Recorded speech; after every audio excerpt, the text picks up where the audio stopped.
أعوذ بالله من الشيطان الرجيم. بسم الله الرحمن الرحيم. الحمد لله رب العالمين. الرحمن الرحيم. مالك يوم الدين. إياك نعبد وإياك نستعين. اهدنا الصراط المستقيم. صراط الذين أنعمت عليهم غير المغضوب عليهم ولا الضالين.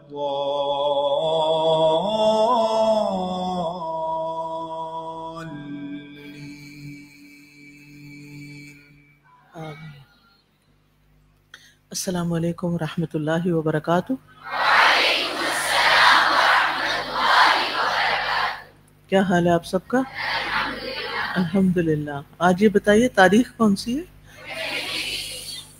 26 جی جون کی، اسلامی کیلنڈر کی 29۔ ہم ایک دن پیچھے ہی ہیں، ویسے ہی پیچھے رہتے ہیں، ہماری تاریخ بھی پیچھے ہے۔ کچھ جگہوں پہ تو یکم محرم ہو گیا ہے، تو جب پہلی محرم ہو تو پھر کیا کرنا چاہیے؟ کل ہوگی نا پہلی بہرحال انشاءاللہ، کل نہ ہوئی تو پرسوں ہو جائے گی۔ کہتے ہیں کل آتن فہو قریب، جو چیز آ رہی ہے وہ قریب ہی ہوتی ہے، وہ آئی جاتی ہے۔ اور سب سے زیادہ تو ہمیں قریب سمجھنا چاہیے کس کو؟ اپنی موت کو۔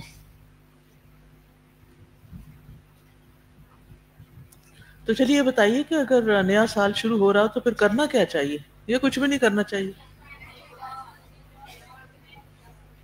اچھا، آپ کو وہ پوسٹ ملی ہے جو یکم محرم کے حوالے سے الہدا نے لکھی ہے؟ کس کس کو ملی ہے؟ بس باقی لوگ سوشل میڈیا پہ نہیں ہیں؟ الہدا انٹرنیشنل کا چینل آپ نے نہیں جوائن کیا ہوا؟ کیا ہوا پھر اسے کھولتے نہیں۔ اسے کھولیں، اسے پڑھیں، آپ کو پتہ چلے گا کہ محرم میں کیا کیا کام کرتے ہیں۔ ہر مہینے کی اپنی ایک امپورٹنس ہوتی ہے نا، تو اس کے مطابق ہمیں بھی دیکھنا چاہیے کہ یہاں پر ہمارا رول کیا ہے، ہم نے کیا کرنا ہے۔ سوتے ہوئے نہیں زندگی گزارنی۔ کیسے گزارنی ہے؟ کام کر کے۔ الحمدللہ یہ سبق تو یاد ہو گیا، ٹھیک ہے۔ تو ان کاموں میں سے ایک کام یہ بھی لکھ لیجیے اپنے پاس کہ یکم محرم یعنی محرم الحرام کے حوالے سے معلومات حاصل کرنی ہے۔ اس کے پیمفلیٹس وغیرہ بھی ہیں، میرے خیال ہے اسٹال والوں نے اس کو فرنٹ پہ رکھا ہوا ہوگا، آپ ان کو دیکھیے، پڑھیے، دوسروں کے ساتھ شیئر کیجیے، تاکہ اس میں جو نیکی کے کام لکھے میں کرنے کے، وہ جو بھی کرے گا آپ کی وجہ سے اس کا ثواب آپ کو بھی ملے گا انشاءاللہ، ٹھیک ہے۔ اور پوسٹ کا فائدہ یہ ہے کہ وہ آپ اپنے فرینڈس کو، اپنے سوشل سرکل میں جہاں جہاں آپ چاہیں اس کو آگے بھی شیئر کر سکتے ہیں، تاکہ دوسرے لوگ بھی اس سے فائدہ اٹھائیں، ٹھیک ہے۔ تو کرنے کا ہے یہ کام، کریں گے یہ کام انشاءاللہ انشاءاللہ، ٹھیک ہے۔ چلیے اب اگلا کام کرتے ہیں شفا کی دعاؤں کا۔ نحمدہ ونصلی علی رسولہ الکریم، اما بعد، فاعوذ باللہ من الشیطان الرجیم، بسم اللہ الرحمن الرحیم، رب اشرح لی صدری ویسر لی امری واحلل عقدۃ من لسانی یفقہوا قولی۔ آج کی دعا، ولا حول ولا قوة إلا بالله العلي العظيم۔ اور اللہ بلند و برتر کے سوا کسی کے پاس زور اور طاقت نہیں، اللہ کے سوا کسی کے پاس بھی زور اور طاقت نہیں۔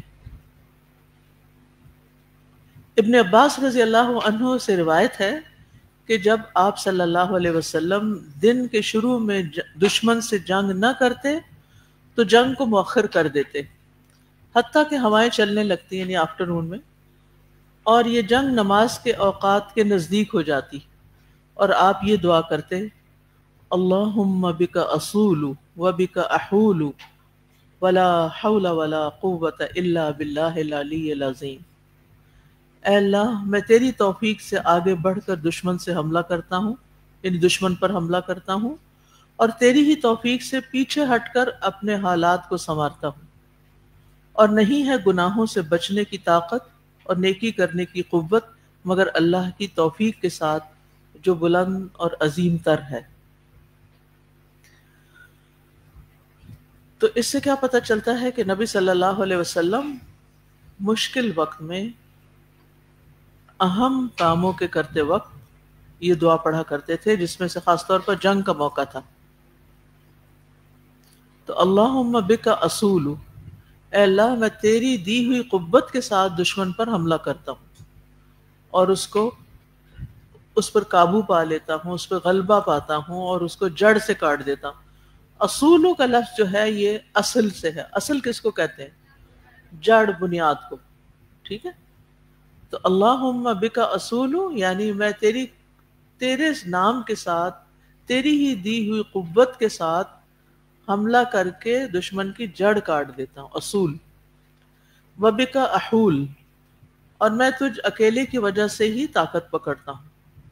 احولو کا لفظ جو ہے نا حال سے ہے، حال یحول حول، حولین کاملین، قرآن میں پڑھا نا آپ نے، کیا مطلب ہے؟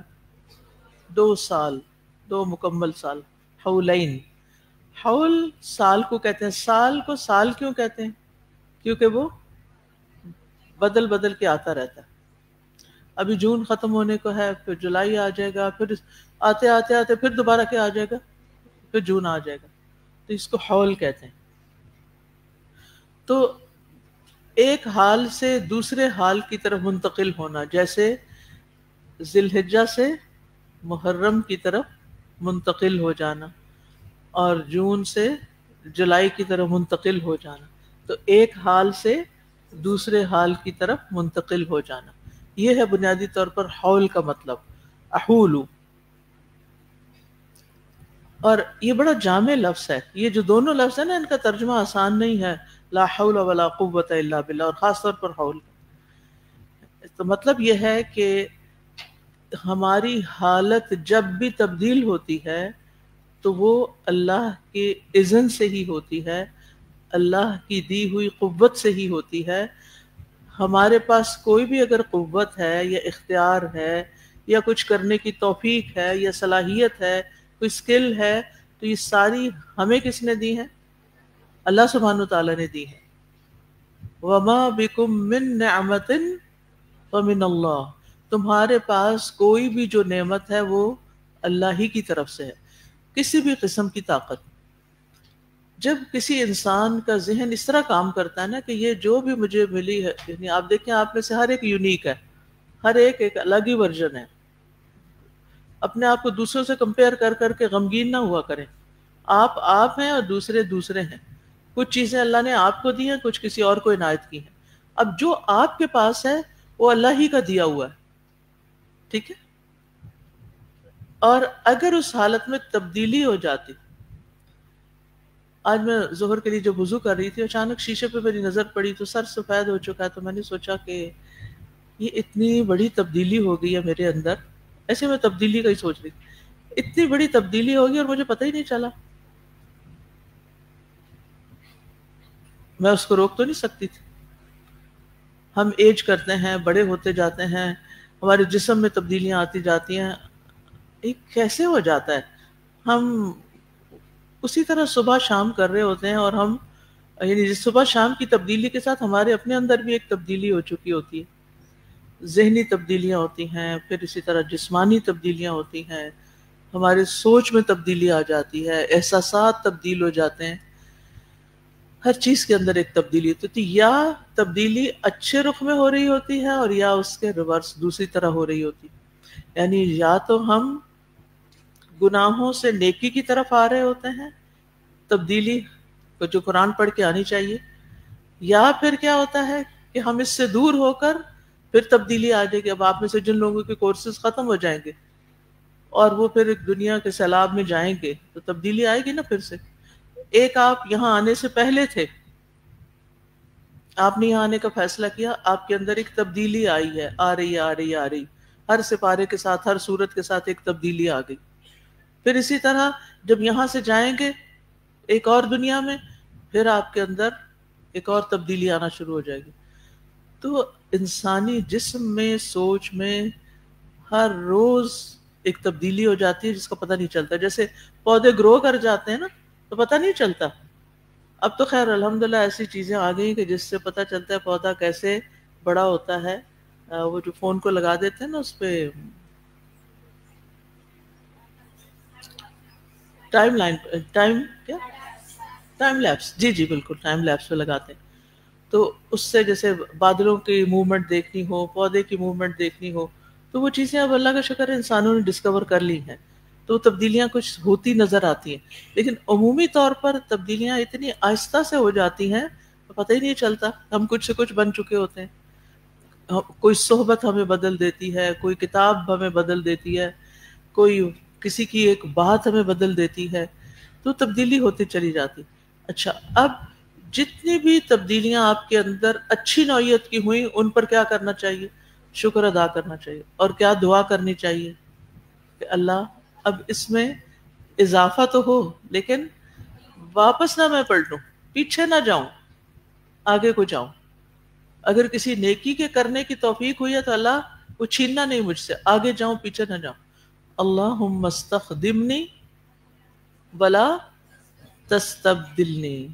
اے اللہ تو مجھ سے خدمت لے لے، یعنی کسی بھی اچھے کام کی کرنے کی توفیق دے دے، اور جو کام تو مجھ سے لے رہا ہے ولا تستبدلنی، مجھے اس میں تبدیل نہ کرنا، یعنی مجھ سے وہ کام لینا نہیں، وہ نیکی میں چھوڑوں نہیں. تو بہرحال اگر اللہ کے دیے ہوئے اذن سے ہمارے حال بدل گیا، ہمارا معاشی حالت بدل گئی، ہماری اخلاقی حالت بدل گئی، پہلے ہم بڑے غصیلے تھے اب ہمیں ٹھہراؤ آ گیا، پہلے ہمارے تعلقات لوگوں سے بڑے خراب تھے اب ہم نے اپنے تعلقات اچھے کر لیے، ہمارے رشتے کٹے ہوئے تھے وہ جوڑ لیے، اسی طرح بہت سے گناہوں میں پڑے ہوئے تھے انجانے لا علمی میں، وہ چھوڑ دیے. یہ سب کچھ کس کی وجہ سے ہوا؟ کس نے توفیق دی؟ اللہ نے. اللہ نے. تو گناہوں سے نکلنے کی طاقت، نیکی کرنے کی طاقت اور اچھی تبدیلی کے ہونا یہ سب کچھ صرف اور صرف اللہ کی طرف سے. جب یہ احساس پیدا ہو جاتا ہے نا انسان کے اندر تو اس کے اندر سے فخر اور غرور رخصت ہو جاتا ہے. اس کے اندر پھر وہ جو دکھاوے کی ایک ہوتا ہے نا شوق دکھاوے کا، میں نے یہ کیا، میں یہ ہوں، میں وہ ہوں، وہ بھی نکل جاتا ہے. جب انسان سارے کا سارا کریڈٹ اللہ تعالیٰ کو دیتا ہے نا، لا حول، یعنی کوئی آپ کو کہتا ہے آپ تو بہت تبدیل ہو گئی ہیں، آپ پہلے سے بہت اچھی ہو گئی، ہو سکتا ہے آپ میں سے کچھ کو یہ کمنٹ ملا بھی ہو. اچھا تو آپ کا رسپانس کیا ہوتا ہے؟ کیا کہتے ہیں اس وقت؟ تھینک یو، شکریہ، بہت شکریہ. اس کا شکر ادا کر رہے ہیں جس نے صرف آپ کی تعریف کی ہے اور جس نے آپ کو یہ سب دیا تھا. اصل میں بات پتہ کیا، جواب تو یہ ہونا چاہیے لا حول ولا قوت الا باللہ، لیکن ہم نے یہ جملہ کہاں استعمال کرنا شروع کر دیا. جب کوئی ناپسندیدہ چیز سامنے آتی ہے نا، یعنی شیطان کا جہاں ذکر آتا ہے نا، تمام کہتے ہیں لا حول ولا قوت الا باللہ، لا حول ولا قوت الا باللہ. شاید اس لیے کہتے ہیں کہ اب یہ جو مصیبت آ گئی ہے اس نے ٹلنا نہیں جب تک اللہ نہیں چاہے. لیکن اگر اس کو صرف ایسے موقع پر استعمال نہیں کرنا چاہیے، بلکہ اچھے موقع پر جب کوئی آپ کی تعریف کر دے، جب آپ اپنے اندر خود اپنی بری عادتوں سے تنگ ہو اور وہ نکلنا شروع ہو جائیں تو آپ کہا کریں لا حول ولا قوت الا باللہ، یہ سب کچھ مجھے میرے رب نے دیے، اس کی دی ہوئی توفیق سے ہوا. کیونکہ کوئی بھی کام اللہ کی دی ہوئی توفیق کے بغیر ممکن نہیں، کیونکہ ساری قوت ہی اس کے پاس ہے، سارا اختیار ہی اس کے پاس ہے. وہ جس کو جتنی چاہتا ہے قوت دے دیتا ہے، جتنا چاہتا ہے اختیار دے دیتا ہے. یہ میں کچھ نہیں. تو ان الفاظ کے ساتھ دراصل بندہ اپنی کمزوریوں کا ذکر کرتا ہے، اپنی ناتوانی کا ذکر کرتا ہے کہ اللہ تعالیٰ کی دی ہوئی آسانی کے بغیر، اللہ تعالیٰ کے دی ہوئی اپرچونٹی کے بغیر، موقع کے بغیر میں تو کچھ بھی نہیں تھا، نہ کچھ کر سکتا تھا. ذاتی طور پر آپ کے اندر جتنی بھی قوتیں ہیں، جو بھی طاقت، جو بھی ہمت، جو بھی صلاحیت ہے، وہ فائدہ نہیں دے سکتی جب تک کہ اللہ تعالیٰ کی دی ہوئی توفیق نہ ہو. کتنے ہی لوگ بڑے ذہین ہوتے ہیں لیکن ان کی ذہانت کہاں استعمال ہو رہی ہوتی؟ غلط کاموں میں. کچھ لوگوں کے پاس بڑا علم ہوتا ہے لیکن وہ اس سے کچھ فائدہ نہیں اٹھاتے.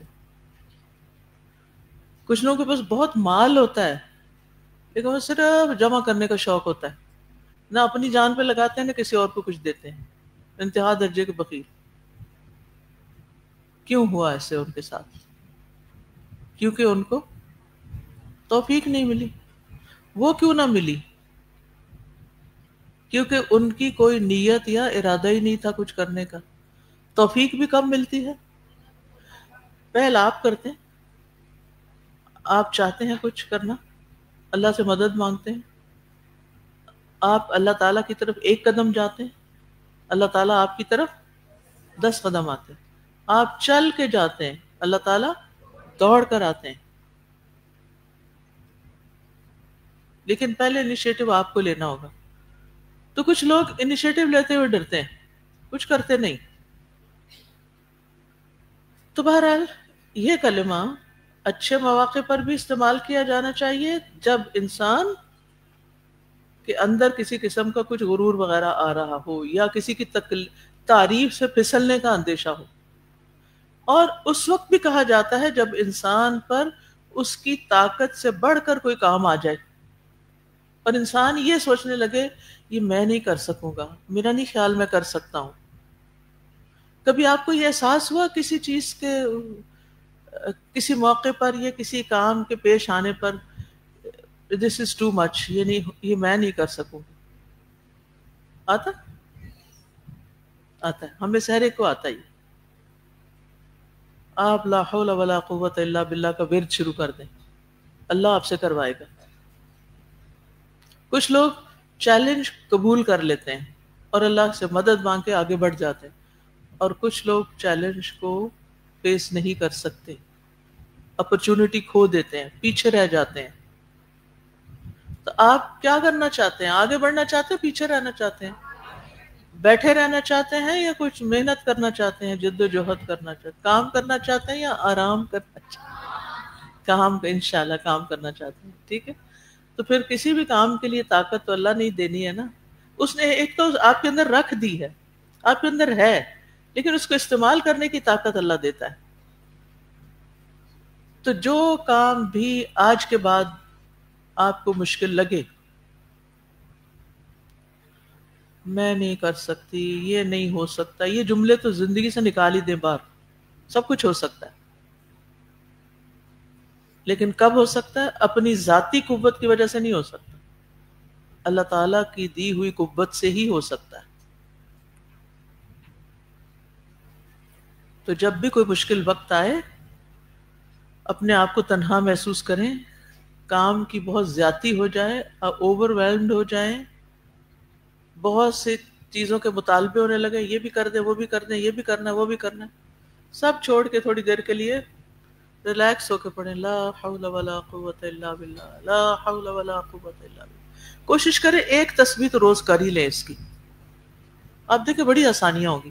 لیکن چلیں، آپ کے اور بھی بہت سے کام، 10 دفعہ تو پتہ نہیں آپ نے سبق پڑھنا ہوتا ہے اور بھی پتہ نہیں کیا کیا آپ کے بکھیڑے ہیں. تو اس لیے مزید میں بھی آپ کو ہوم ورک دینے شروع کر دوں کہ یہ بھی شروع کر دیں اور وہ بھی. لیکن میں آپ کو بس کی پکڑاتی جا رہی ہوں، آپ جب ضرورت ہو تو چابی لگا لیں، ٹھیک ہے، اس کو استعمال کر لیں. ورنہ یہ بھی ایک بہانہ ہی ہوتا ہے کہ بہت کام ہے، بہت کام، یہ نہیں ہو سکے گا. نہیں، آپ جو فارغ اوقات ہیں نا، جو ان کو استعمال کریں. ایک سوال اپنے آپ سے کیا کریں اور اپنا محاسبہ. کل میں نے خود احتسابی پہ بات کی تھی، اگر کوئی یاد رہی ہو کہ اپنا حساب خود کیا کریں کہ میں کیا کر رہا ہوں. تو یہ بھی اپنا حساب کیا کریں کہ آج کون کون سے اسپاٹس ایسے تھے جہاں میں نے وقت ضائع کیا، جہاں میں نے ادھر کچھ نہیں کیا، نہ ذکر کیا، نہ کسی کی خدمت کی، نہ کوئی اور کام کیا، میرا دن بس ایسے ہی چلا گیا، یا آپ کو احساس آج کا دن تو بس ویسے ہی چلا گیا. تو اپنا محاسبہ کریں کیوں گیا. پھر اسی طرح کام کرتے ہوئے بھی پھر چیک اپنا لگایا کریں اپنے اوپر کہ is it worth spending time here, ادھر مجھے استعمال کرنا چاہیے کوئی وقت، یا یہ فضول کی باتیں مجھے یہاں سے اٹھ جانا چاہیے. آپ اپنے گھر سے نکلے ہیں، الہدی آنے تک آپ کو کتنا ٹائم لگتا ہے؟ آپ میں سے کس کو 1 گھنٹہ لگتا ہے؟ سبحان اللہ، اتنے سارے لوگوں کو 1 گھنٹہ لگتا ہے. اچھا 1 گھنٹے سے زیادہ کس کا لگتا ہے؟ 1 گھنٹے سے بھی زیادہ لگتا ہے. اس کا مطلب گھنٹہ آنے میں، گھنٹہ جانے میں، 2 گھنٹے سالڈ زندگی کے 24 آورز میں سے آپ کے پاس فارغ ہیں. فارغ کیوں؟ اس لیے کہ گاڑی بھی اگر آپ چلا رہے ہیں تو بھی آپ کی زبان فارغ ہے، آپ کے کان فارغ ہیں. آپ اس وقت میں بہت کچھ پلاننگ کے ساتھ کر سکتے ہیں. ایک ہے ہیپ ہیزرلی، چلو آج یہ سن لیتے ہیں، چلو آج یہ دیکھ لیتے ہیں، چلو باتیں کر لیتے ہیں. اس وقت کو بھی پلان کریں. زندگی ہر روز کے 2 گھنٹے معمولی نہیں ہے، ٹائم بہت بڑا ٹائم ہے. اچھا ہاسٹل والوں کو کتنے منٹ لگتے ہیں سیڑھیاں اترنے میں؟ 5 منٹ. جو اوپر 3rd فلور پہ رہتے ہیں شاید، جو 4th پہ 5 منٹ لگتے ہوں گے. جوان ہیں آپ لوگ، میرے جیسے کو تو اس کو کئی دفعہ ملٹی پلائی کر لیں. تو اب یہ آپ اس کو بھی پلان کریں. ٹھیک ہے آپ سبحان اللہ پڑھتے اترتے ہیں، اچھی بات ہے، لیکن وہاں سے لے کے یہاں تک کلاس روم تک جانے میں بھی ٹائم ہے آپ کے پاس، اس کی بھی پلاننگ کریں. اس وقفے کو میں نے کس ذکر میں گزارنا ہے. ہو سکتا ہے کہ آپ کے اس وقفے کے اندر ہی لا حول ولا قوت الا باللہ کی تسبیح آ جائے، آیت کریمہ آ جائے. اور اگر آپ نے کیفیٹیریا تک جانا ہے اور واپس آنا ہے تو اس کو بھی ٹائم نوٹ کر لیں کتنا منٹ لگتا ہے. اگر تو کوئی آپ کے ساتھ ہے اور کوئی کام کی بات کر رہا ہے، بہت اچھی بات ہے، وہ بات بھی کرتے ہوئے آپ جا سکتے ہیں. اس کی بھی پلاننگ کریں کہ کیا بات کرنی ہے. ایک بندہ روز ہی میرے ساتھ ہوتا ہے تو اس کے ساتھ میں نے کیا بات کرنی ہے، بس ادھر ادھر کی یا کوئی کام کی. ٹھیک. اور اگر آپ کھانے کی ٹیبل تک بھی جا رہے ہیں یعنی، تو پھر آپ کیا کریں گے، اس ٹائم کو بھی کیلکولیٹ کر لیں. ڈائننگ روم تک جانے میں کتنا ٹائم لگتا ہے. اچھا بعض اوقات کھانا آنے میں ٹائم لگ رہا ہوتا ہے، لگتا ہے، اور بعض اوقات لائن میں لگنا پڑتا ہے. وہ ٹائم ہے نا، یہ کوئی اس کو کچھ نہیں کنسیڈر کرتے آپ. یہ تو میں اندر کی مثال دے رہی ہوں نا. جو باہر نکلتے ہیں وہ ڈرائیور آ رہا ہے، ابھی آ رہا ہے، ابھی آ رہا ہے، لائن لمبی ہے، وہ ٹریفک بہت زیادہ ہے، رش ہو گیا ہے. اچھا آپ کیا کریں، آج آج تو بارش ہوئی تو ٹریفک بلاک ہے. اور وہ امی کو میسج کر رہے ہیں، امی آج بہت ٹریفک بلاک ہے، اس کو کر رہے ہیں، اس کو کر رہے ہیں. کیا ان موبائل اس لیے ہاتھ آ گیا ہے کہ بس یہ خبریں سناتے رہے آپ لوگوں کو؟ نہیں، ان چیزوں سے بے نیاز ہو جائیں. امی کو پتا ہے آپ پڑھنے گئی ہوئی ہیں اور آپ پڑھ کے واپس آتی ہیں، انشاءاللہ خیر سے ہی آئیں گی، دعائیں دے کے بھیجا ہوگا انہوں نے آپ کو. تو ہمیں عادت ہوگی اپنے ہر حال کی خبر، اب تو پوری دنیا کو سنانے لگ گئے ہیں فیس بک پہ. ایک تو اس کی وجہ کبھی سمجھ نہیں آئی.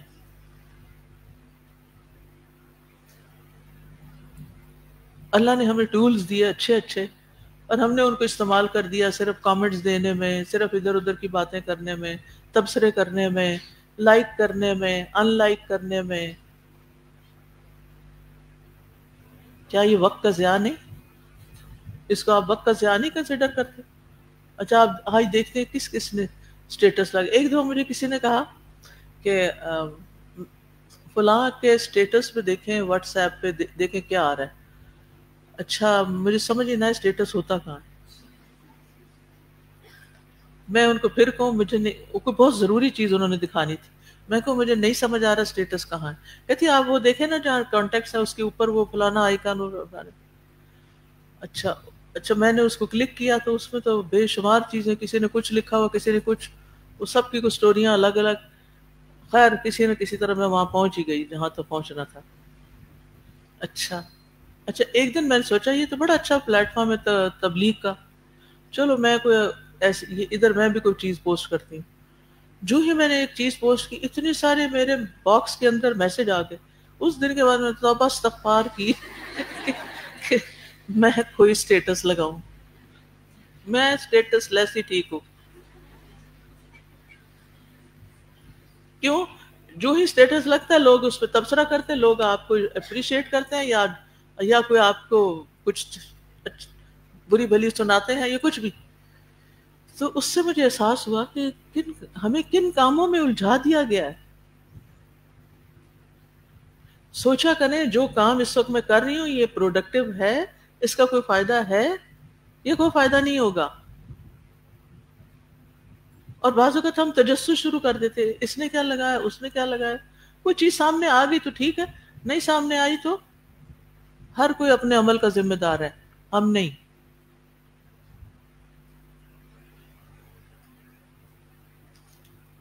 تو بتائیے اسٹیٹس لگانا کرنے کا کام ہے یا پھر بس انجوائمنٹ اور انٹرٹینمنٹ ہے. یقین مانے جتنی دیر میں آپ وہ لگاتے ہیں نا, آپ کوئی بھی اچھی کتاب پڑھنا شروع کر دیں, آپ اس کے کئی صفحے پڑھ جائیں گے. ہمارے لوگوں کی, ہمارے بچوں کی, ہماری قوم کی ریڈنگ ہیبٹس خراب ہو چکی ہیں, کیونکہ کتابیں چھوڑ کے وہ آ گئے ہیں واٹس ایپ پہ, فیس بک پہ, انسٹا پہ, اور اسی کے چکر اسی کے اندر گول گول گھوم رہے ہیں. پھر کہتے ہیں جیسے پہلے لوگ ڈرامے دیکھتے تھے نا, اور کچھ لوگ تنقید کرتے تھے, تو ان کو کہا جاتا تھا کہ ڈرامہ نہ دیکھا کرو. وہ کیا دلیل دیتے تھے ڈرامہ دیکھنے کی؟ اس سے بھی بہت کچھ سیکھتے ہیں, یہ دیتے تھے. سبحان اللہ, آپ کس سے سیکھ رہے ہیں, کن لوگوں سے سیکھ رہے ہیں؟ علماء کہا کرتے تھے یہ دیکھو تمہارا استاد کون ہے. آج ہم نے ہر فیس بک کے اوپر بندے کو اپنا استاد بنا لیا. اس کی سوچ صحیح ہے غلط ہے, وہ ہمارا استاد بن گیا. اس کے نظریات, اس کے وہ سب کا ایسا ملغوبہ بنا, ہم اپنی آئیڈینٹی کھو چکے. کچھ مشرق سے, کچھ مغرب سے, کوئی چین سے, کوئی جاپان سے چیزیں لے لے کے تو ہم ان کی طرح بھی نہیں بنے, اور جو ہم خود تھے وہ بھی نہ رہے.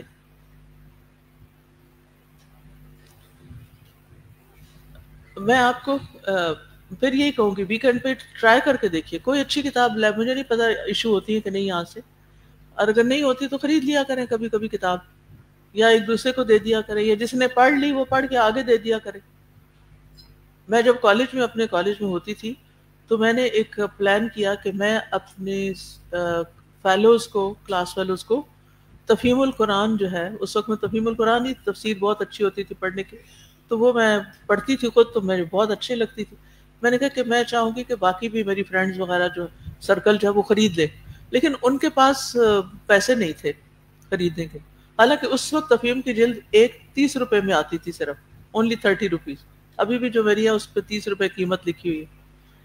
میں نے اپنے والد سے بات کی, میں نے کہا میرا یہ دل چاہتا ہے کہ میں اپنے جو لوگ لینا چاہیں نا ان کے لیے میں کچھ آسانی کروں, آپ مجھے اکٹھی خرید دیں اور میں ان کو چھوٹی چھوٹے قسطوں پہ 5 روپے مہینہ پہ میں دے دوں گی.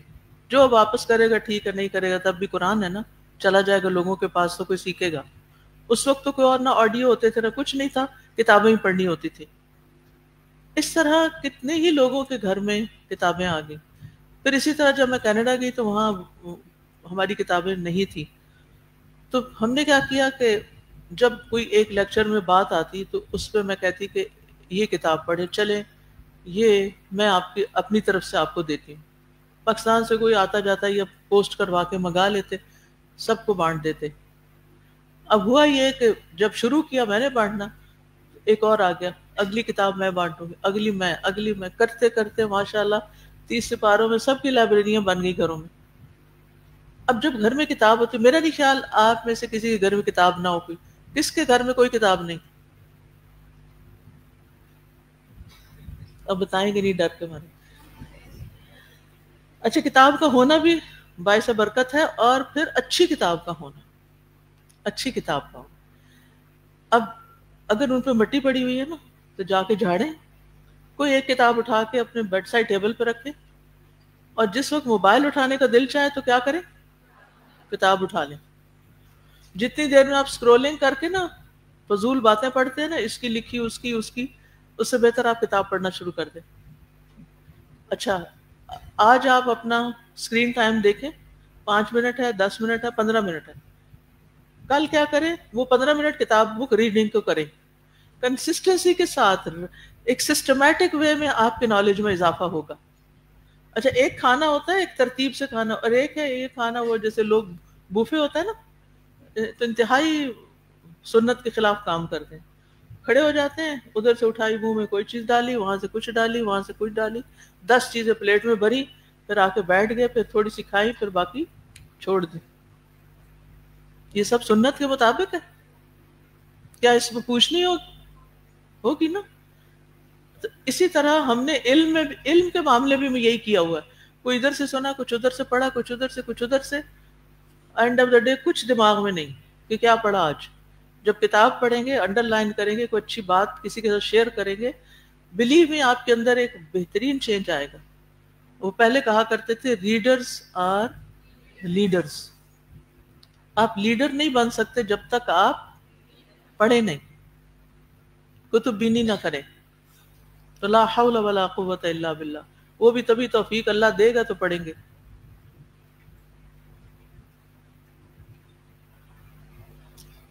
کہتے ہیں کہ وہ خیر جلیس فی الزمان کتاب، عربی کا ایک شعر ہے، عز مکان فی الدجا سرج صابح، کہ سب سے معزز جگہ دنیا میں بیٹھنے کی تیز رفتار گھوڑے کی پیٹھ ہے. یعنی اللہ کے راستے میں جہاد کرتے ہوئے گھوڑوں پہ بیٹھتے ہیں نا. اعز مکان فی الدنا، دجانی دنا، دنا دنیا کو کہتے ہیں. اعز مکان فی الدنا سرج صابح، سرج کہتے ہیں کاٹھی نہیں ہوتی وہ جس پہ بیٹھتے ہیں، جس سیٹ جو ہوتی ہے، یہ وہ کہتے ہیں کہ سب سے معزز سیٹ یہ ہے. اچھا، اب گھوڑے پہ بیٹھ کے آپ بیٹھے تھوڑی رہیں گے، کیا ہوگا؟ گھوڑا تو چلے گا، وہ تو بھاگے گا، تو پھر کیا ہوگا؟ آسان ہے گھوڑے بیٹھ، کون کون گھوڑے پہ بیٹھا ہوا ہے؟ ماشاء اللہ، میں تو دل خوش ہو گیا. ٹانگے پہ نہیں، ٹانگے گدھے پہ بھی نہیں، گھوڑے کی پیٹھ کے اوپر. ٹھیک ہے نا جی؟ الحمدللہ، بہت اچھی بات ہے. اس میں آپ دیکھیے کہ آپ جب اس پہ، تو وہ پہلے زمانے میں جو لوگ اللہ کے راستے میں نکلتے تھے، جہاد کے لیے نکلتے، گھوڑے پہ بیٹھتے.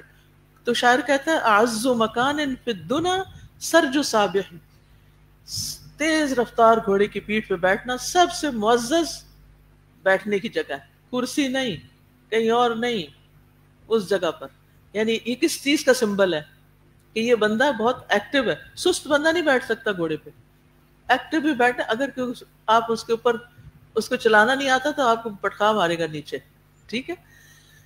اچھا، اور وَخَيْرُ جَلِيسٍ فِي الزَّمَانِ کتابو، اور دنیا میں سب سے بہترین دوست یا ساتھی جو آپ کے ساتھ ہونا چاہیے، ہر وقت ساتھ ہونا چاہیے، وہ کتاب ہے. اور اب اس کو ریپلیس کر دیا گیا ہے موبائل کے ساتھ. اور دلیل کیا دیتے ہیں؟ اس میں سب کچھ ہے، اور اس میں جتنا اس سے ہم سیکھتے ہیں وہ کتابوں سے نہیں سیکھتے. بالکل غلط بات ہے. کوئی ترتیب سے، کوئی ڈیپتھ کا، کسی نالج میں ڈیپتھ آپ کی آ ہی نہیں سکتی. آپ کہیں ہم کنڈل پہ پڑھتے ہیں، فلاں پہ پڑھتے، ٹھیک ہے، ایک آلٹرنیٹ ہے، لیکن جو کتاب سے پڑھتے ہیں، کتاب کی فیل، کتاب کی لک، کتاب کا ہونا، کبھی آپ اس کو چومتے ہیں، کبھی آپ اس ساتھ لگاتے ہیں، کبھی دوست ہے آپ کی، یعنی اس کے ساتھ ایک فیلنگ ہی اور ہوتی. آج میں قرآن پڑھ رہی تھی صبح، تب آپ کہیں گے آپ بدعت کر رہی تھی. تو پڑھ رہی تھی، ایک آیت پڑھی، اتنی اچھی لگی، ایسے میں نے سینے سے لگا لیا نا، اللہ تیرا شکر تو نے یہ کتاب اتاری ہے. تو اب اگر میں موبائل سے پڑھ رہی ہوتی تو پھر کیا کرتی؟ موبائل کو سینے سے. تو ایک بات ہے، یہ ایک بات ہے. نہیں نا. تو آپ دیکھیے جو کچھ موبائل میں نا وہ کسی وقت بھی ختم ہو سکتا ہے. کوئی ہو گیا نا اٹیک ان تنصیبات پر جہاں سے یہ سب کچھ آپ کو مل رہا ہے, جہاں یہ سب کچھ جمع ہے, تو کیا ہوگا؟ اسکرین بلیک ہو جائے گی, چاہے آپ کے پاس لیٹسٹ ڈیوائس ہے.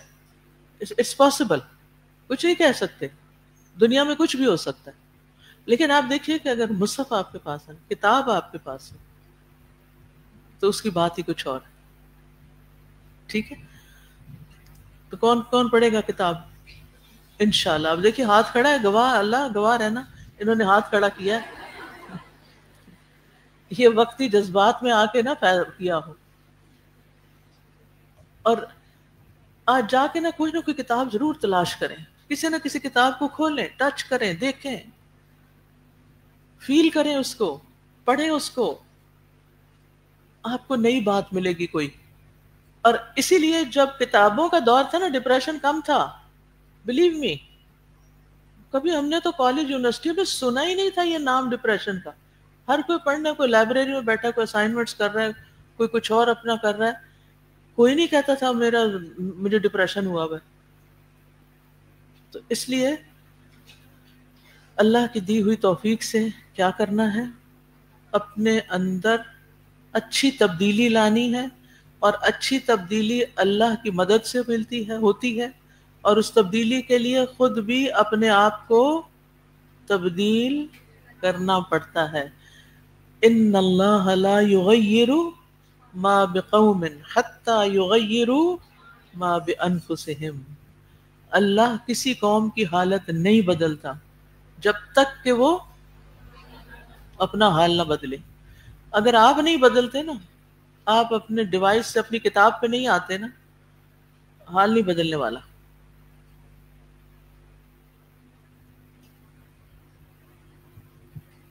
جتنی تیزی سے اسکرین سکرول ہوتی ہے نا, اتنی تیزی سے علم غائب ہوتا چلا جاتا ہے ساتھ کا ساتھ.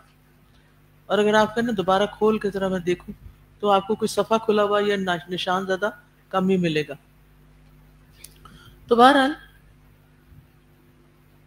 اس جملے کو حرز جان بنائیے, وقت نکالیے, کوئی چھوٹا سا ڈسٹنس اس کے لیے رکھ لیجئے, مقرر کیجئے.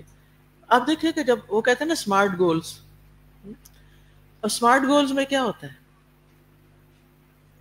وہ گولز ہوتے ہیں کہ جو اچیویبل ہوتے ہیں. ٹھیک ہے, یعنی جن کو آپ اچیو کر سکتے ہیں, ٹائم باؤنڈ ہوتے ہیں, کہ آپ کسی وقت کے ساتھ, کسی جگہ کے ساتھ اس کو مقرر کر لیتے ہیں. صبح واک میں میں نے یہ فلاں چیز پڑھنی ہے, نماز سے پہلے میں نے یہ پڑھنا ہے, نماز کے بعد میں نے یہ کرنا ہے. تو بہرحال اس جملے کے لیے جو وقت نکال لے گا نا, اس لا حول ولا قوت الا باللہ کرنے کو, نہ کوئی چیز مشکل لگے گی, اور نہ کسی اچیومنٹ پہ کوئی غرور آئے گا. بہت ہی فائدہ مند. اور آپ کو پتہ ہے کہ اس کلمے کے بارے میں آتا ہے نا کہ یہ جنت کے خزانوں میں سے ہے. اچھا, اگر اماں آپ کو اپنی جیولری کے خزانے میں سے کوئی ایک انگوٹھی پرانے زمانے کی اینٹیک نکال کے دیں, تو آپ کیا کریں گے؟ اس کو کیا کریں گے؟ آپ اس کو سنبھال کر کے, چاہے وہ پہننے کے لائق نہ ہو, سنبھال کے رکھیں گے کہ یہ میری دادی کی تھی, یہ پرانا دادی کی دادی کی تھی. ایسی بھی جیولری ٹرانسفر ہوتی ہے, کیونکہ لوگ پہنتے کم ہے, ہر جنریشن سنبھال لیتی ہے, اس کو سنبھال لیتی ہے, سنبھال کے آگے چلتی رہتی ہے وہ, کیونکہ وہی ڈیزائن پلٹ کے لوٹ کے پھر آتے بھی رہتے ہیں. تو جو دنیا کے کسی خزانے میں سے کچھ مل جائے, یا اگر آپ کو پتا ہو کہ کسی کے پاس کوئی خزانہ ہے, تو آپ کو کیا دل ہوگا کہ مجھے اس میں سے کچھ مل جائے تو بڑا ہی مزہ آئے گا. اللہ نے آپ کو جنت کے خزانوں میں سے ایک خزانہ لا حول ولا قوت الا باللہ کی شکل میں دیا, اور آپ اس کی قدر نہ کریں, اور آپ کے ہمارے پاس وقت ہی نہیں پڑھنے کے لیے. کہیں رکاوٹ آ جائے, کہیں باندھا جائے, کہیں کسی قسم کی مشکل آ جائے, لا حول ولا قوت الا باللہ, بس اللہ کی طاقت سے اس کو پار کر جاؤں گی. ابن قیم کہتے ہیں مشکلات کا مقابلہ کرنے اور مصیبتیں جھیلنے کے لیے لا حول ولا قوت الا باللہ کی حیران کر دینے والی اثر انگیزی ہے. ٹھیک ہے، یعنی مشکلات کا مقابلہ کرنے اور مصیبتیں جھیلنے کے لیے اس ذکر کی حیران کر دینے والی اثر انگیزی ہے. نیز بادشاہوں اور باروب شخصیات کے سامنے جانے اور پرخطر امور میں بھی یہ ذکر مؤثر ہے. کچھ لوگوں کو سوشل انگزائٹی ہوتی، کس کس کو ہے؟ اتنے سارے لوگوں کو کیوں؟ میں نے سمجھا کوئی ایک آدھ ہاتھ کھڑا ہوگا. کراؤڈز میں جانے سے، لوگوں کو فیس کرنے سے کیوں گھبراتے ہیں؟ نہیں ہونا چاہیے. ایک داعی کے اندر تو یہ ہونا ہی نہیں چاہیے. ٹھیک ہے، لیکن اگر آپ میں سے کسی کو سوشل انگزائٹی ہے تو میں اس کا وظیفہ آپ کو بتا رہی ہوں. لا حول ولا قوت الا باللہ العلی العظیم. العلی، سب سے علی بلند تو وہ ہے، العظیم سب سے عظمت والا تو وہ ہے. میں اسے کیوں روب کھا رہی ہوں؟ میں اس سے کیوں ڈر رہی ہوں اپنے جیسے ایک انسان سے جس کے پاس میرے مقابلے میں یا علم زیادہ یا مال زیادہ یا کچھ زیادہ ہے؟ ٹھیک ہے نا. تو جس کو سوشل انگزائٹی ہے وہ اس کلمے کو یاد رکھے اور اپنی بک کے اوپر سائڈ پر لکھ لیں کہ یہ اس مرض کی دوا ہے. اور اس میں بھی آپ دیکھیں دراصل ہم توحید کا اقرار کر رہے ہوتے ہیں. اوف بن مالک تھے، ان کے بیٹے سالم کو مشرکوں نے قید کر لیا تو وہ نبی صلی اللہ علیہ وسلم کے پاس آئے. کہنے لگے اللہ کے رسول، میرے بیٹوں کو دشمنوں نے قید کر لیا ہے اور گھر میں فاقہ کشی بھی ہے. تو اس پر رسول اللہ صلی اللہ علیہ وسلم نے فرمایا آل محمد کے پاس بھی کل شام تک ایک مد ہوتا ہے 2 ہاتھوں کے برابر، یعنی ایک ہوتا ہے نا یہ چلو، ٹھیک ہے، تو مد یہ ہوتا ہے. لپ، اس کو لپ نہیں، لپ کہتے ہیں اس کو، ہاں 2 لپ نہیں، میرا خیال ایک ہی لپ، آئی ڈونٹ نو. بہرحال یہ اتنا تو پتہ ہے نا، جو پانی کہیں سے نہر شہر سے پینا ہوتا ہے تو ہم دونوں ہاتھوں کو اکٹھا کر کے اس میں پانی ڈال لیتے ہیں، یا کوئی بھی چیز. یہ مد، اتنا جو کوانٹٹی یہ مد کہلاتی ہے. ٹھیک ہے، تو آپ نے فرمایا آل محمد کے پاس بھی کل شام تک ایک مد غلہ تھا. تقوی اختیار کرو، صبر سے کام لو، اور لا حول ولا قوت الا باللہ کثرت سے پڑھو. آپ نے ان کو اس مشکل سے نکلنے کا حل بتا دیا. ایک اور روایت میں یہ بھی آتا ہے کہ آپ نے انہیں اور ان کے بیٹے کی ماں کو کثرت سے اس ذکر کا حکم دیا. اس پر انہوں نے عمل کیا. اوف بن مالک اپنے گھر میں تھے، ان کا بیٹا واپس آ گیا اور دشمن کو پتہ بھی نہ چلا. ساتھ وہ دشمن کے اونٹ بھی بھانگ کے لے آئے. ان دونوں کی مالی حالت بہت پتلی تھی، تو وہ رسول اللہ صلی اللہ علیہ وسلم کے پاس آئے، بیٹے کے بارے میں خبر بتائی اور یہ بھی بتایا کہ وہ 7 دشمن کے اونٹ بھی لے آیا ہے. تو یہ کس کی برکت سے تھا؟ لا حول ولا قوت الا باللہ. تو آپ نے انہیں فرمایا، آپ صلی اللہ علیہ وسلم نے انہیں فرمایا تمہیں اختیار ہے ان کا جو مرضی کرو، یعنی جیسے تم اپنے اونٹوں کے ساتھ کرتے ہو ان کے ساتھ بھی کرو. اس پر یہ آیتیں نازل ہوئی وَمَن يَتَّقِ اللَّهَ يَجْعَل لَّهُ مَخْرَجًا وَيَرْزُقْهُ مِنْ حَيْثُ لَا يَحْتَسِبُ. جو اللہ کا تقوی اختیار کرے گا اس کے لیے اللہ تعالیٰ نکلنے کا راستہ بنا دے گا اور اسے ایسی جگہ سے رزق عطا کرے گا جہاں سے اسے گمان بھی نہیں ہوتا. تو اصل یہاں قوت جو ہے نا وہ عقیدہ توحید کی ہے، ٹوٹل انحصار اللہ تعالیٰ پر اور اس کی بندگی اور اس کی اطاعت اور اس کا تقوی. کیونکہ اللہ تعالیٰ پر توکل کرنے سے، معاملات کو اللہ تعالیٰ کے سپرد کرنے سے بڑی بڑی مصیبتیں دور ہو جاتی ہیں. تو بنیادی طور پر ہمیں دین یہ سکھاتا ہے کہ مخلوق سے توقعات کم رکھو اور کس سے توقع زیادہ رکھو؟ اللہ سے. اللہ پہ توکل زیادہ کرو، اللہ سے لگاؤ زیادہ رکھو. اللہ کی عبادت دل لگا کے کرو، اس سے تمہیں مشکلات کا مقابلہ کرنا آسان ہو جائے گا۔ فضیل رحمہ اللہ کہتے ہیں اگر تم مخلوق سے مکمل طور پر کنارہ کشی اختیار کر لو اور مخلوق سے کچھ بھی نہ مانگو تو تمہارا مولا تمہاری ساری مرادیں پوری کرے گا۔ بندوں سے کچھ بھی نہ مانگو، بس اللہ سے مانگتے جاؤ، اللہ ساری مرادیں پوری کرے گا۔ ہاں، اب یہاں آپ کہیں گے ہم نے تقویٰ بھی کر لیا، ہم نے وظیفہ بھی کر لیا، سب وقت اور کام کوئی نہیں ہوا، اس کا کیا جواب؟ کل میں نے بتایا تھا اس کا جواب، اپنا محاسبہ کرو۔ اگر دعا کے باوجود پریشانی دور نہیں ہو رہی تو اپنا محاسبہ کرو۔ کیا محاسبہ کرنا ہے؟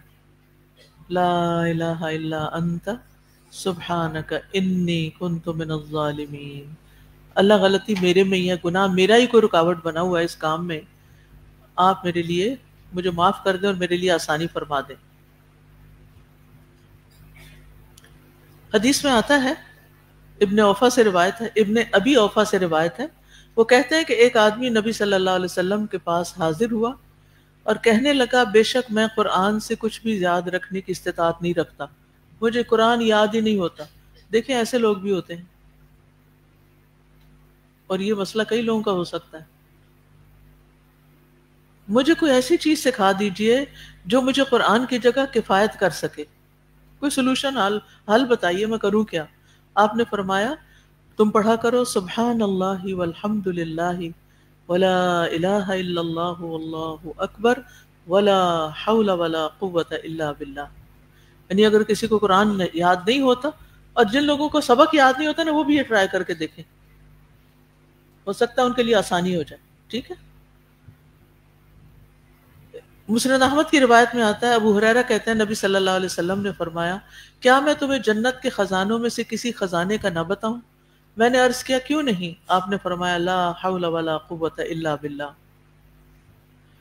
ابو ہریرہ کہتے ہیں میں سمجھتا ہوں کہ آپ نے یہ بھی فرمایا کہ اس پر اللہ عز و جل فرماتا ہے کہ میرے بندے نے سر تسلیم خم کر دیا اور خود کو سپرد کر دیا۔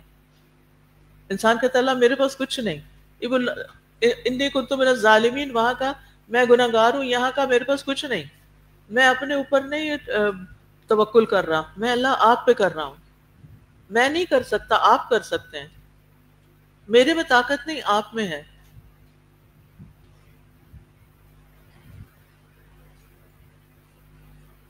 سوچا کریں کبھی کبھی وہ کون سی چیزیں ہیں جو آپ کے پاس نہیں اور اللہ کے پاس ہیں۔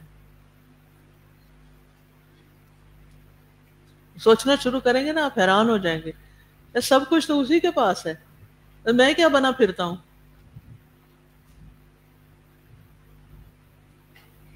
اگر ہمیں کسی نعمت کی وجہ سے کوئی فائدہ حاصل ہو رہا ہے جو اللہ نے ہمیں نعمت دی، تو وہ بھی کس نے دی؟ وہ بھی تو اسی کی بنائی ہوئی، دی ہوئی، اور ہمارے حصے میں اس نے دے دی۔ پھر اسی طرح ابو موسیٰ کہتے ہیں، صحیح بخاری کی روایت ہے، ہم ایک سفر پر نبی صلی اللہ علیہ وسلم کے ہمراہ تھے تو آپ نے فرمایا اے عبداللہ بن قیس، تم لا حول ولا قوت الا باللہ پڑھا کرو، کیونکہ یہ جنت کے خزانوں میں سے ایک خزانہ ہے۔ یا آپ نے فرمایا کیا میں تمہاری جنت کے خزانے کی طرف رہنمائی نہ کروں؟ بتاؤں جنت کا خزانہ کیا ہے؟ لا حول ولا قوت الا باللہ پڑھنا۔ اسی طرح ایک اور روایت میں آتا ہے، قیس بن سعد بن عبادہ کہتے ہیں ایک مرتبہ ان کے والد نے نبی صلی اللہ علیہ وسلم کی خدمت کے لیے مجھے بھیجا۔ نبی صلی اللہ علیہ وسلم میرے پاس سے گزرے تو اس وقت میں نماز پڑھ چکا تھا۔ نبی صلی اللہ علیہ وسلم نے مجھے اپنے پاؤں کے ساتھ ٹھوکر ماری اور فرمایا کیا میں تمہیں جنت کے دروازوں میں سے ایک دروازے کا نہ بتاؤں؟ لا حول ولا قوت الا باللہ۔ ایک اور روایت میں ابن عمر کہتے ہیں کہ رسول اللہ صلی اللہ علیہ وسلم نے فرمایا کثرت سے جنت کے پودے لگاؤ، بے شک اس کا پانی میٹھا اور اس کی مٹی پاک ہے، بس اس کے پودوں کو کثرت سے لگاؤ۔ انہوں نے کہا یا رسول اللہ صلی اللہ علیہ وسلم یہ پودے کیا ہیں؟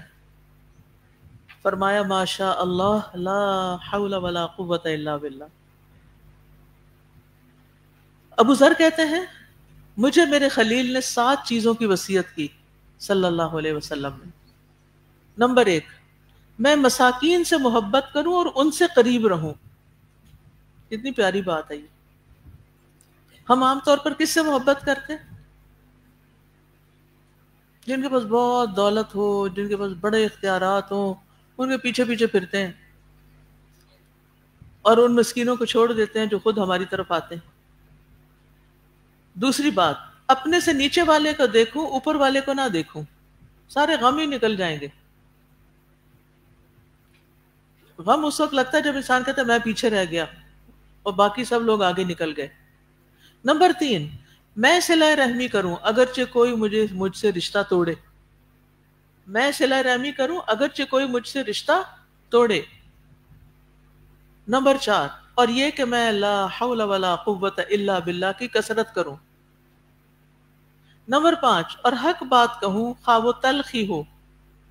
اچھا، اس کا مطلب نہیں کہ بد اخلاقی کے ساتھ کہوں، یعنی بعض اوقات کچھ چیزیں کہنی پڑتی ہیں کسی کو جو اس کے لیے نگلنی بہت مشکل ہوتی ہے. ٹھیک ہے نا، باتوں کا بھی ایک کڑواہٹ ہوتی ہے، یہ وزن ہوتا ہے جو بھی کہیں، لیکن وہ اس کو کہنی پڑتی ہے. مثلا آپ کا بچہ پڑھ نہیں رہا اور اگر آپ اسے کہیں کہ دیکھو میں تمہیں کھانا نہیں دوں گی جب تک تم اپنا یہ کام ختم نہیں کرو گے، ماں اتنی دھمکیاں دیتی ہیں. اب ہے تو یہ تکلیف دہ بات نا، اور ماں کو کہنی بھی مشکل ہے، لیکن وہ کہتی ہے. کیوں کہتی ہے؟ تو بتواسو بالحق بتواسو بالصبر جو ہوتا ہے نا، بعض کا دوسرے پہ بھاری ہوتا ہے.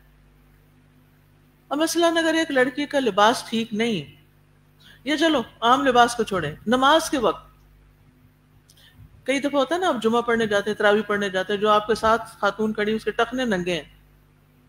اب اگر آپ اس کو کہیں کہ ذرا سے ٹخنے ڈھانک لیں تو کیا ہوگا؟ اس کو یہ بات میٹھی لگے گی، کڑوی لگے گی. لیکن اب آپ کے دل میں آ رہا ہے کہ اتنی محنت سے رات کو جاگ کے قیام ہو رہا ہے اور اس کی نماز خراب ہو رہی ہے، کیا کروں تو کیا نہ کروں. کچھ دیر تو آپ اپنے اندر ہی تل ملاتے رہتے ہیں، پھر آپ کندھے پہ ہاتھ رکھ کے کہتے ہیں پلیز یہ ذرا ایسے کر لیں، پھر بھی بری لگ جاتی. الحمدللہ کینیڈا میں جب مسجد میں اللہ کا شکر ہے ریگولرلی جمعہ پڑھتی ہوں. اچھا، اب کیا ہوتا ہے کہ جو میرے آگے کھڑا ہونا وہ نماز میں کچھ بھی گڑبڑ کرے تو اس قدر بے چینی ہو جاتی. میں تو اپنی غزے بسر کر کے رکھتی ہوں، مگر جیسے خطبہ سنتے ہوئے اگلے بندے کے اوپر نظر تو لازم پڑتی ہے.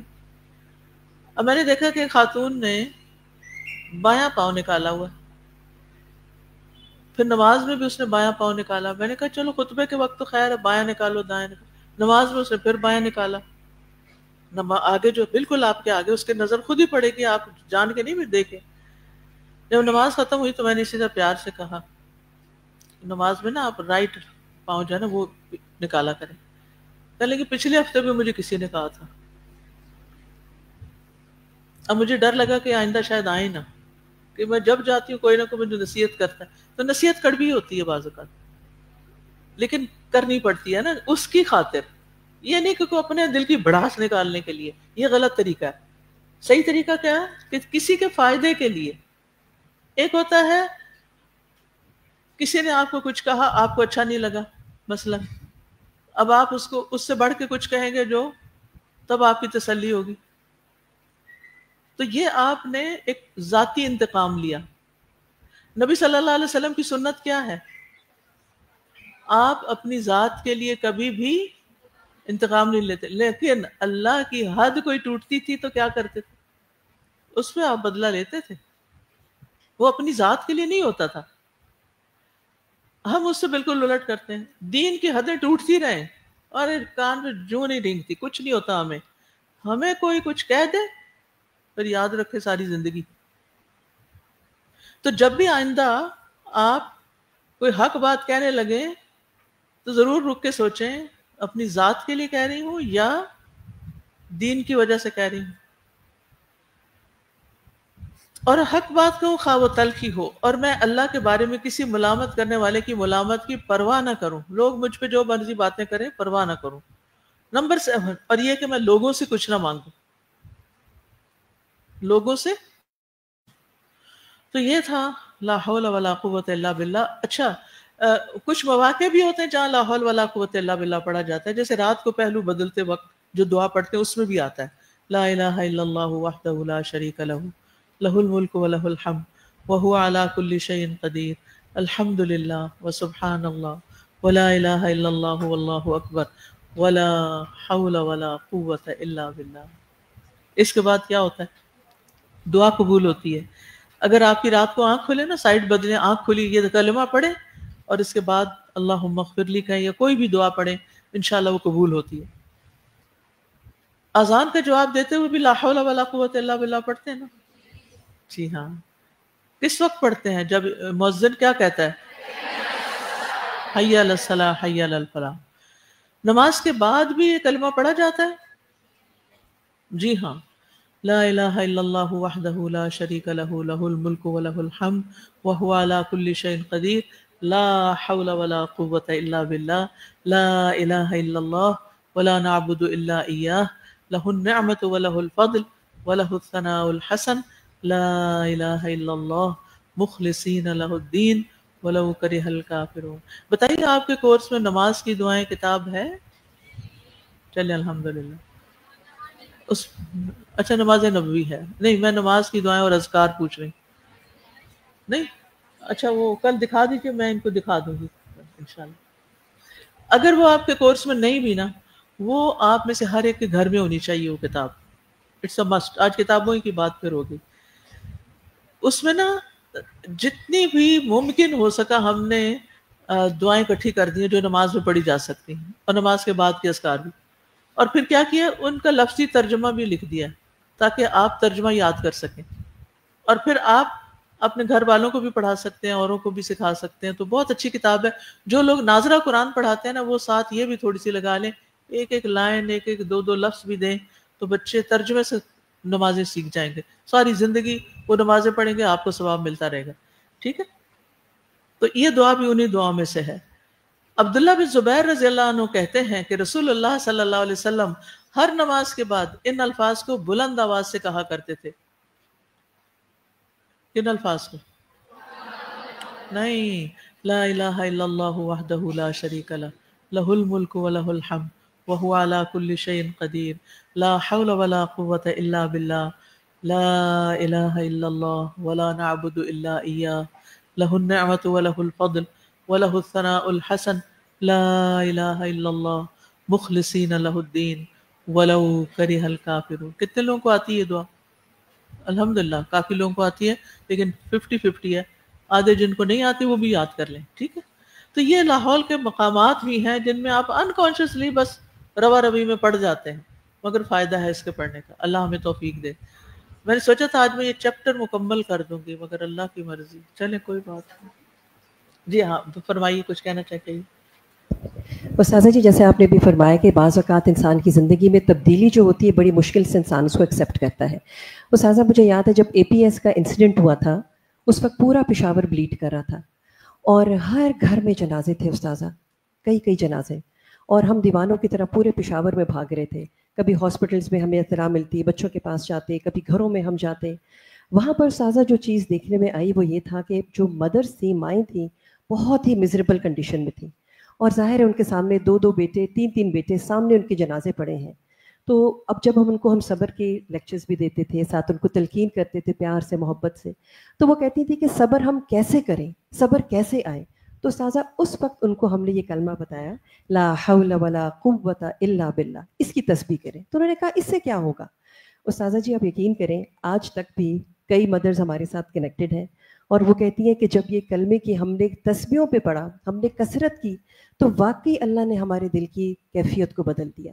تو اس وقت استاذہ احساس ہوا کہ واقعی عرش کے جنت کا خزانہ ہے یہ کلمہ. الحمدللہ. تو تھوڑا سا اس کو یوں سمجھے، لا حول یعنی تبدیلی کی کوئی قوت نہیں میرے اندر، اور نیکی کرنے کی کوئی قوت نہیں، یعنی گناہ سے بچنے کی قوت نہیں. لا حول، حول کا مطلب ہے بدل جانا، یعنی میرے حال نہیں بدل سکتا جب تک اللہ کی مدد نہ. اور قوت، کچھ کرنے کی قوت، طاقت نہیں ہو سکتی جب تک اللہ نہ چاہے. یہ ہے اس کا خلاصہ بیسیکلی. ٹھیک ہے. اوکے، کچھ کہنا چاہتے ہیں؟ چلیے ٹائم ہو چکا ہے. عظمیٰ سے کہیے. سر جی اس سے مایوسی بھی نکل جاتی ہے. میری بات ہے نا کہ فخر نہیں آتا اور مایوسی نکل جاتی ہے. ہم مایوس اس وقت ہوتے ہیں جب ہمیں لگتا ہے کہ ہمارا زور بازو نہیں ہے، وہ کرنے کے لیے. یس. جب اپنی طاقت نہیں ہوتی نا تو ہمیں ہر چیز ناممکن لگتی ہے، اور جتنی کمزوری ہوتی ہے اتنا ہمیں ایک ڈپریشن شروع ہو جاتا ہے. تو جب یہ بات آ جاتی ہے نا کہ مجھے نہ پہلے کرنا تھا نہ اب کرنا تھا نہ طاقت کے ہوتے کرنا تھا، تو پھر یہ چیز ایک اسٹرینتھ دے دیتی ہے نا کہ جس کو کرنا ہے اس کے پاس کل بھی طاقت تھی اور آج بھی ہے، وہ کر سکتا ہے.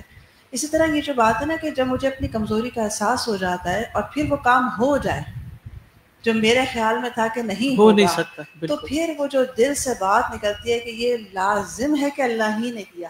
اب نبی صلی اللہ علیہ وسلم نے اتنی لمبی ایفرٹ کے بعد جو اتنے خوبصورت الفاظ ہیں جو صفا اور مروہ پہ کہے جاتے ہیں، ہزم الاحزاب وحدہ، اس اکیلے نے اتنے بڑے لشکروں کو شکست دے دی. اور یہ بات 100%، یعنی یہ کوئی تکلف نہیں ہے، کچھ نہیں ہے. تو اپنی زندگی میں واقعی اگر دیکھیں نا تو وہ دل سے بات نکلتی ہے کہ یہ ہو ہی نہیں سکتا تھا، یہ کیا ہی اس نے. جزاک اللہ خیر. سبحانک اللہم و بحمدک، اشہد ان لا الہ الا انت، استغفرک و اتوب الیک. السلام علیکم ورحمۃ اللہ وبرکاتہ. اللهم صل على محمد وعلى آل محمد كما صليت على إبراهيم وعلى آل إبراهيم إنك حميد مجيد. اللهم بارك على محمد وعلى آل محمد كما باركت على إبراهيم وعلى آل إبراهيم إنك حميد مجيد.